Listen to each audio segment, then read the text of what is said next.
Hello guys, আশা করি সবাই ভালো আছেন। আমরা আবার আসলাম নতুন একটা ব্লগ নিয়ে। আর আমরা জায়গাটায় আছি রিয়াদ অলায়া সিটির ভিতরে।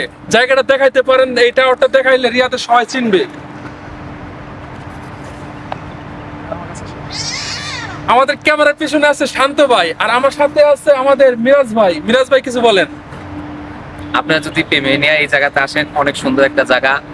পাশে একটা সুইমিং পুলের মতন আছে, ওদিকে হাঁস মাছ সব ধরনের জিনিস আছে। পেমেনিয়া আসবে এন্টারটেনমেন্টের মতন, পেমেনিয়া খেলাধুলা, ফুটবল, আনুষঙ্গিক সবকিছু অ্যাভারেজ আছে। অনেক সুন্দর একটা জায়গা, আশপাশে অনেক সুন্দর সুন্দর গাছ আছে, অনেক সুন্দর একটা বিল্ডিং আছে, সবকিছু আপনি দেখতে পাবেন যখন আসবেন। তখন আপনারা কি প্রতি ফ্রাইডেতে এরকম ঘুরতে বের হন? আমার প্রতি ফ্রাইডে আমরা প্রত্যেক ফ্রাইডে মধ্যে ঘুরতে আসি, কিন্তু আমরা আসলে আগে জায়গাগুলো চিনতাম না। এখন আস্তে আস্তে ঘুরতে ঘুরতে অভিজ্ঞতা হয়ে গেছে।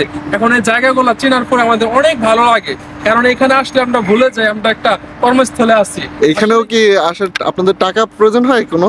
না না, এটা আসলে উন্মুক্ত সবার জন্য। এখানে সবাই আসতে পারে, ইচ্ছা করলে আসা যায়, কোনো টাকা পয়সা লাগে না। আর সৌদি আরবে বিশেষ করে প্রত্যেকটা পার্কে এরকম, বিশেষ করে টাকা লাগে না। আসলে আপনি ঘুরে ঘুরে একটু দেখান, জায়গাটা অনেক ভালো। কিন্তু আমি জায়গাটা দেখাই, এই জায়গাটা সবাই চিনে রাখেন। এটা যদি গুগলে সার্চ দেন সবাই পেয়ে যাবেন। এটা হলো জায়গার নাম, এটা হলো একটা লোকেশনের নাম, ঠিক আছে? এই জায়গাটা আপনারা যখন এই লোকেশনটা আপনারা গুগল সার্চ দিবেন পেয়ে যাবেন। তো যার যার আসতে ইচ্ছে হয় এইটা দেখবেন, ঠিক আছে?